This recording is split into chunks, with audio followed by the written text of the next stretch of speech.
तो जी second part के लिए तैयार हो जाइए, क्योंकि सेकंड पार्ट ज़्यादा ही एंटरटेन वाला होने वाला है। तो मुझे दिवस और शिव ने आगे बैठने का अवसर और रिक्वेस्ट किया, बीच में राय सर और पीछे लड़कियों की मंडली, क्योंकि एक दिन पूर्व ही हम दोनों ने नाम सूची में प्लान बनाया था और याद हुआ था कि लड़कियां 26 प्लस और लड़के 16 प्लस होंगे और इस प्रकार चला जाएगा वगैरह वगैरह सारी चीज़ें। टीचर की जिम्मेदारी होती है, टीचर या ट्रेनर जो भी है। मैंने बाईं रो की एक सिंगल सीट छोड़कर 2 सीट वाली पहली सीट चुन ली, क्योंकि शिव कुमार ने यहीं बैठने का आग्रह किया। आगे वाली 1 सीटर पर दिवस बैठ गया और ड्राइवर के पीछे की रो में 3-3-2 और चौथी सीट पर राय सर, राजकुमार प्यून हैं जो बैठे और पीछे लड़कियां। अब मैंने अपनी सीट के आगे बैठे दिवस श्रीवास्तव से विराट कोहली वाली फीलिंग लाने को कहा, कहकर चुटकी ली।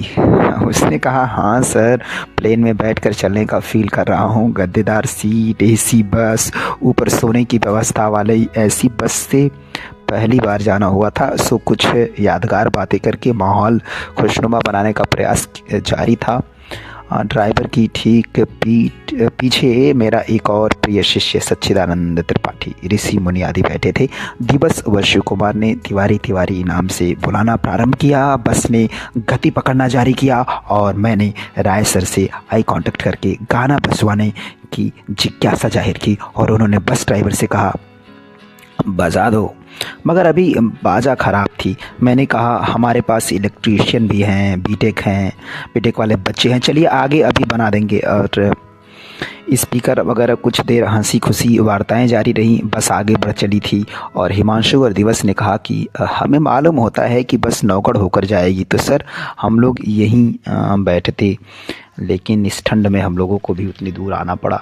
4 बजे से जाकर तैयारी बनाया और सबसे पहले यहाँ फरिंदा पहुँच गए थे। मैंने पूछा, ऐसे बस मिल गई थी क्या साधन? दिवस ने से बात हो रही थी, सर ट्रेन से वो तो लेट भी था। 6 बजे ही हम दोनों फरिंदा पहुँच गए और टहलते हुए धानी ढाला। हम दोनों के बाद ये लोग सभी आए हैं। मैंने भी रात के 3 बजे से जाग कर यात्रा के अनुमान लगाने का बात का जिक्र किया, क्योंकि मैं भी 3 ही बजे से जाग रहा था। इस प्रकार नौगढ़ से आगे निकलती बस से बासी शहर के राजा के महल की बात दिवस व हिमांशु ने बताया। कुछ लोग लोकल स्थलों के बारे में भी बात करते हुए माहौल में चहक जारी थी। पीछे 1-2 बार देखने पर ज्ञात हुआ कि सभी छात्राएं हंस रहे हैं, आपस में बात कर रहे हैं, हल्ला का माहौल क्रिएशन कर रहे हैं। और कुछ दूर जाकर बस ने गति बढ़ाई तो घर वाइब्रेशन स्टार्ट।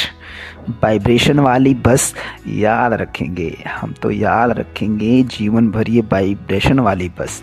तो वाइब्रेशन जारी हो गई। बस बाहर से न्यू थी और अंदर से इस कदर शोर कि हम लोगों ने इसकी कमियां गिनानी शुरू कर दी। तो वोल्वो लिख देने से थोड़ी होता है जायसवाल ट्रैवल के द्वारा। तो इस तरीके से दिवस ने बासी के कुछ स्थलों, स्टेडियम और एसपी आवास कार्यालय इत्यादि के बारे में बताया, जिक्र किया। गाड़ी आगे बढ़ती रही और लगभग 2 घंटे बाद बस रोककर छात्राओं ने वॉशरूम किया और उपरांत छात्रा के वर्ग ने गाने की फरमाइश कर दी। और गाने की फरमाइश जब शुरू हुई तो अब गाने कौन से बजे, किस जमाने के बजे? उदित नारायण, कुमार शानू के गाने बजाने के लिए तिवारी को मैंने ऑर्डर किया और फिर बज चली गाने। और उसी के बीच में सपना चौधरी की सॉन्ग पर डांस भी करने का माहौल आएगा। अभी अगले पार्ट में बताते हैं।